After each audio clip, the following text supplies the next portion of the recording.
Hi, I'm Bob Hartig, creator of Stormhorn.com, a blog and website that combines my two passions of jazz saxophone and storm chasing. I'm also the author of the Giant Steps Scratch Pad, which is a collection of 155 licks and patterns designed to help you practice John Coltrane's tune, Giant Steps. You can learn more about the book on my Stormhorn site. In this video, I'd like to share with you a couple of tips for practicing the Giant Steps cycle. Of course, there's more to Giant Steps than just a cycle. The cycle is simply a condensation of a part of the tune's harmonic structure in the A section. Practicing the cycle will help you build the technique you need to move easily and inventively through the tune's three key centers, which progress each to the next in a lopsided but logical fashion. So what is the Giant Steps cycle? Giant Steps itself is a short 16-bar tune written in AB form with 8 bars in each section. The cycle occurs in the tune's A section. Broadly speaking, it moves through 3 keys in a cycle of descending major thirds. In the original tune, that cycle would involve the keys of concert B, G, and E flat. Those notes make up a B augmented chord, which is a helpful memory device. If you can remember the 3 key centers, then you're well on your way to getting your arms around Giant Steps. Of course, there's more to the tune than just a broad key movement, but the basic concept is still simple. The cycle is essentially just 3 sets of dominant tonic chords progressing downward by major thirds, with each chord getting 2 beats in the classic tune. That seems simple enough, except Coltrane shifted the bar lines over by 2 beats, inserting them between the dominant and tonic chords. So now, in each bar, the harmonic movement is no longer 5-7-1. Now it's up a minor third, then down a fifth, up another minor third and down a fifth, up a minor third again and down a fifth, and now you've completed the cycle and are back at the chord you started with. That's the cycle. Up a minor third, down a fifth, and on and on. Take the first, second, and sixth bars of Giant Steps, consolidate them, and you've got the Giant Steps cycle. The result is a musical treadmill that is both lopsided and yet symmetrical. Taking a musical idea onto that treadmill with you during your practice sessions is a great way to build your technique, open your ears, and quicken your thinking for improvising on Giant Steps. In the rest of this tutorial, I'll share a couple of practical ways for you to do just that.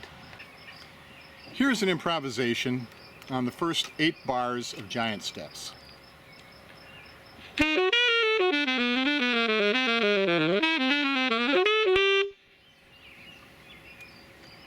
Let's say you like the pattern in bar 1.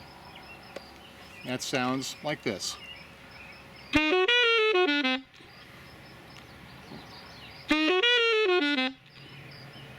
Here it is again, going to its resolution.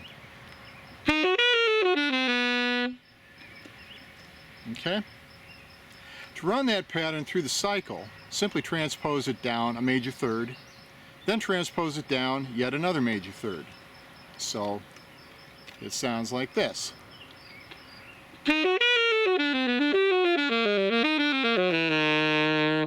Okay, one more time.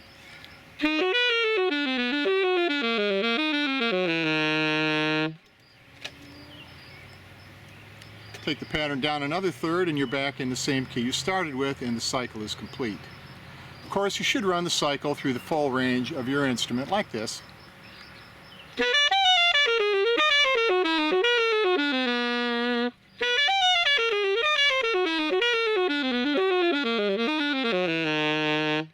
Sorry, I forgot that that last little couple of bars here, but let me do it one more time here.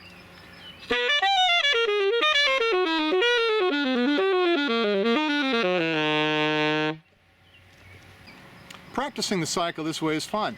I find that I get into a kind of a zone, and the zone can be addictive, but it's a productive kind of addiction. However, it's easy to get stuck on the treadmill with a pattern, and the treadmill itself isn't all that creative. So let's take a longer, more interesting idea, like this one here.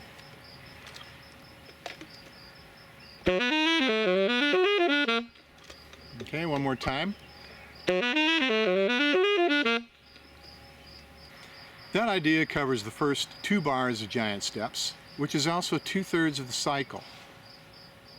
But it's lengthier. It's 2 bars, not just 1. You want to be able to play it starting in each of the 3 keys, but it won't fit on the treadmill the way we practiced it. So you've got to run it through the cycle in installments, key by key. Something like this.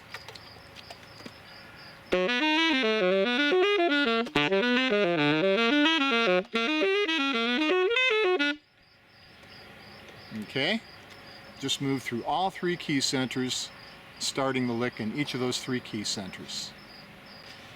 Once again, as with every lick and pattern you practice, make sure you take this one throughout the full range of your instrument, like this.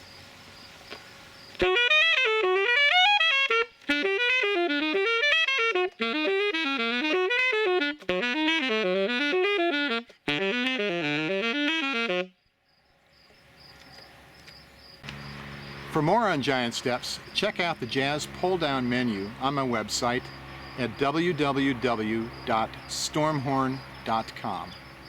That's storm as in storm chasing, and horn as in this right here.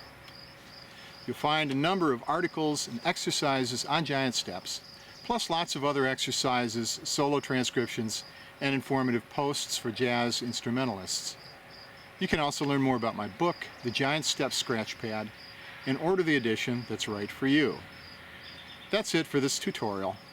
I hope you found it helpful. Thanks for watching.